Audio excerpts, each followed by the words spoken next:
পুকুরে পানি কমে যায় তখন আসলে মাছের কি কি ধরনের রোগ হতে পারে বা এক্ষেত্রে আমাদের চাষি ভাইয়েরা কি করবেন? যখন আপনার পানি কমে কমে যায় তখন কিন্তু আপনার যে বিশেষ করে যদি তাপমাত্রা বেড়ে যায় তাহলে মাছ কিন্তু একটা চাপে পড়ে যায়, মাছ একটা প্রতিকূল পরিবেশের সম্মুখীন হয়, তাই না?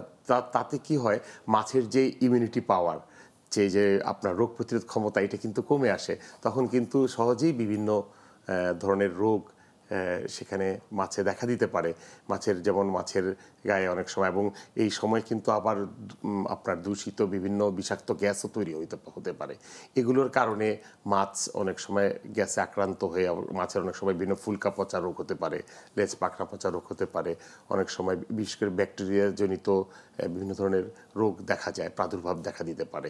তো এরকম আসলে প্রধান বিষয়টা হচ্ছে যে এই সকল কারণে তার যে রোগ প্রতিরোধ ক্ষমতা কমে যায় আপনার এই তাপমাত্রা কমে গেলে। তো মানে তাপমাত্রা অধিক তাপে, মানে আপনার যদি তাপ বেড়ে যায়, তাপদাহে স্তর কমে যায়, তখন এই সমস্যাগুলো দেখা যায় পুকুরে।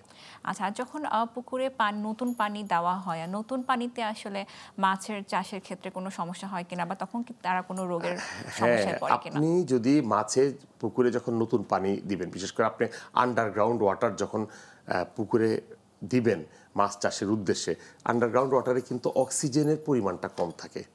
তো সেই ক্ষেত্রে আপনি পানিটা দেওয়ার সময় যদি একটু ঝর্ণাকারে দেওয়া যেতে পারে, একটা নেট দিয়ে নেটের উপরে যদি আপনি পানি দেন তাহলে সেটা কিন্তু ঝর্ণার মতো হয়ে নিচে পড়বে। এতে কিন্তু একটা আপনার অক্সিজেন বাড়বে। এটা একটা করা যেতে পারে। আবার আপনার যদি আপনার অ্যারেটর থাকে, সেক্ষেত্রে আপনি অক্সিজেনের পরিমাণ আপনি মাপার জন্য অক্সিজেন মিটার অনেক বাণিজ্যিকভাবে যারা মাছ চাষ করে তাদের কাছে থাকে। তো আপনার মিনিমাম 5 ppm আপনার অক্সিজেন থাকা প্রয়োজন। তার থেকে কমে গেলে আপনার সাথে সাথে আপনি অ্যারেটর চালিয়ে দিবেন। নানা রকম অ্যারেটর পাওয়া যায়, প্যাডেল হুইল অ্যারেটর। সেই অ্যারেটরও কিন্তু পানিকে কি করে, পানিকে ছড়িয়ে দেয়, এবং সেই কারণে পানি তখন সহজেই বাতাস থেকে অক্সিজেন এসে মিশে। তো এইভাবে নতুন পানি দেওয়ার সময় এই জায়গাগুলোতে একটু খেয়াল রাখা। আবার অনেক সময় দেখা যায় পুকুরের অনেক সময় পানি, কোনো কোনো এলাকার পানিতে আয়রনের পরিমাণ বেশি থাকে। তো আপনি যখন এরকম ঝর্ণাকারে যদি আপনি পানি দেন, তাহলে আয়রনটা কিন্তু বাতাসের সাথে মিশে আয়রনটা আপনার ফেরিক অক্সাইড হিসাবে সেটা কিন্তু আপনার আলাদা হয়ে যাবে। তো এইভাবে আপনার সেই ক্ষেত্রে আবার অক্সিজেনও মিশবে। তো এই ব্যবস্থাগুলো নেওয়া যেতে পারে বাইরে তো যখন আপনি নতুন পানি দিবেন।